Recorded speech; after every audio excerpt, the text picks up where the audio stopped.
Hello audience family. तो finally Adipurush movie theatres में आ चुकी है। तुझे कहा किसने ग्रुप में आने को? मेरे पास इस मूवी के लिए कोई शब्द नहीं। I am just wordless. Movie की लेंथ पूरे 3 घंटे की है और मुझे आज तक अफसोस है उन 3 घंटों का। लेकिन मैं मजबूर था, आप नहीं। ये जहर न खुद पिए न दूसरों को पीने दे। तो आज इस वीडियो में मेरे जो भी स्टेटमेंट और व्यूज होंगे वो सब आदिपुरुष मूवी पे होंगे। असली रामायण को लेकर मेरे मन में कोई हेट नहीं है, क्योंकि रामायण एक आदर्श ग्रंथ है जो हमें एक पुत्र, माता पिता, भाई बहन, पति पत्नी, मित्र सभी की मर्यादाओं को बताता है। लेकिन आदिपुरुष मूवी क्या बताना चाहती है ये मुझे क्या, मूवी के मेकर्स तक को समझ में नहीं आया। जहां रामायण एक इमोशंस पर बेस्ट महाकाव्य है, वहीं आदिपुरुष में आपको जीरो इमोशंस फील होते हैं। जहां ना तो कैरेक्टर को एक इम्पैक्टफुल स्क्रीन प्रेजेंस मिल पाती है और ना ही कैरेक्टर्स रामायण के फील होते हैं। तो इस मूवी की ओरिजिनल सोर्स स्टोरी तो बच्चा बच्चा जानता है। इस मूवी को स्टोरी के पर्सपेक्टिव से तो कोई देखने नहीं गया था, और इतनी बड़ी रामायण को 3 घंटे में एडजस्ट करना नेक्स्ट टू इम्पॉसिबल है। लेकिन फिर भी इसकी स्टोरीज में इतनी ज्यादा इनएक्यूरेसीज हैं कि आप अपनी नेक्स्ट जनरेशन को रामायण को जानने के लिए आदिपुरुष तो क्या रिकमेंड करोगे। तो आज हम इस मूवी की स्टोरीज की इनएक्यूरेसीज पर बात करेंगे। नंबर 1, रावण और ब्रह्मदेव का संवाद। मूवी की स्टार्टिंग के 6-7 मिनट पर रावण और ब्रह्मदेव का एक संवाद होता है, जहां ब्रह्मदेव रावण को एक वरदान मांगने के लिए कहते हैं और रावण अमरता का वरदान मांगता है। स्टोरी और अपने ओरिजिनल सोर्स के पर्सपेक्टिव से देखें तो ये सीन बिल्कुल भी गलत नहीं है, लेकिन रावण का लुक, जिससे मुझे वैसे ही कोई उम्मीद नहीं थी। जहां असलियत में रावण एक ब्राह्मण था, एक पंडित था, योद्धा था, महाज्ञानी था, लेकिन उसको दाढ़ी बढ़ा के हेयर स्टाइल के नाम पे उसको छपरियों वाला लुक दे रखा है, और ब्रह्मा जी को एक जेनरिक सा लुक दे रखा है। अरे भाई, ब्रह्मा जी को जनरेटर ऑफ यूनिवर्स बोलते हैं, चतुर्मुखी कहा जाता है, लेकिन साले मजाक बना के रखते हो। नंबर 2, सुरपंखा वाला सीन। अभी मैं रावण वाले सीन से कुछ उभरा ही था, फिर आता सुरपंखा वाला सीन, और मैं सच बता रहा हूँ इस सीन में इतनी सारी गलतियां थी कि इस पर एक डेडिकेटेड वीडियो तक बन सकती है।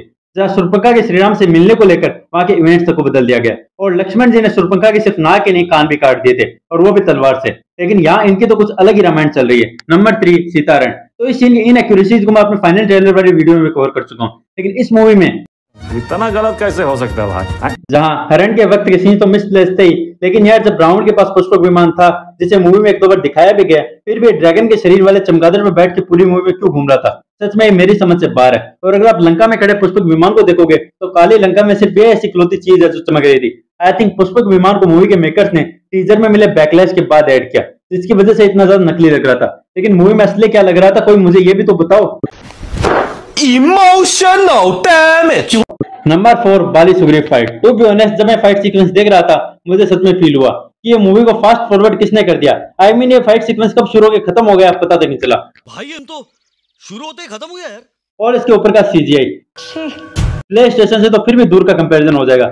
आज के दिन में मोबाइल भी इसे बेटर ग्राफिक्स प्रोवाइड करते हैं, और तुमने क्या सोचा, अपने वीएफएक्स की कमियों को छुपाने के लिए फास्ट फॉरवर्ड किए गए action sequences, sorry cartoon sequences public को बहुत खुश होगा, शाबाशी देगा क्यों? तुमने जो जहर तैयार किया है उसकी माफी हरगिज नहीं मिलेगी। Number 5, Ashok Vatika sequence.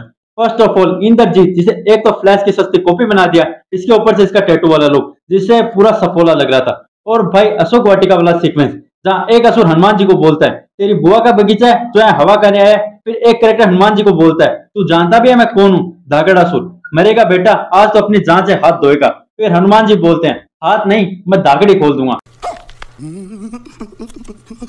मैं 2 मिनट तक सिर्फ ये सोचता रहा, अरे कहना क्या चाहते हो? फिर जब हमारी फ्लैश की 3rd ग्रेड पैरेटेड कॉपी यानी इंद्रजीत आकर निंजा वाला शुरिकेन फेंकर पता नहीं कहां से उसमें से एक जाल निकालकर हनुमान जी को कैद कर लेते हैं। भाई कोई इन बेवकूफों को समझाओ, रामायण पर मूवी बनाने से पहले कम से कम रामायण देख तो लेते। इंद्रजीत ब्रह्मास्त्र का यूज करके हनुमान जी को कैद करते हैं। ये क्या मॉडर्नाइजेशन के नाम पे हमें हर कुछ चिपका रहे हो। नंबर 6, लंका दहन। इस सीक्वेंस का तो कन्वर्सेशन है जो अपने आप में काफी ज्यादा आइकॉनिक है, जहाँ इंद्रजीत बोलता है जली ना बेचारा, जिसकी जलती है वही जानता है। जिस पर हनुमान जी बोलते हैं कपड़ा तेरे बाप का, तेल तेरे बाप का, आग भी तेरे बाप की, तो जलेगी भी तेरे बाप की। भाई से कुछ ज्यादा नहीं हो गया? जब मैंने ये सीन देखा तो मेरे मन में सिर्फ एक ही थॉट आया कि मूवी के डायरेक्टर ओम राव ने एक स्टेटमेंट दिया था कि जहां भी ये मूवी रिलीज होगी हर थिएटर में एक सीट हनुमान जी के लिए खाली रखनी है। लेकिन हनुमान जी ने जब खुद ये सीन देखा होगा तो उनके मन में ये आया होगा। मैंने ऐसा कब कहा था?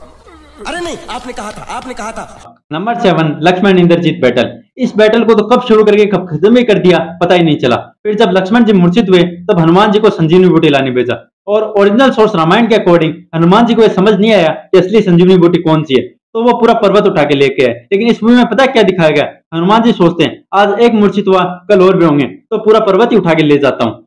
कुछ भी आई मीन यार मैं समझ नहीं पा रहा कि इस मूवी के राइटर ने कौन सी बारिश की गीली मिट्टी के नशे करके ये सीन लिखा था।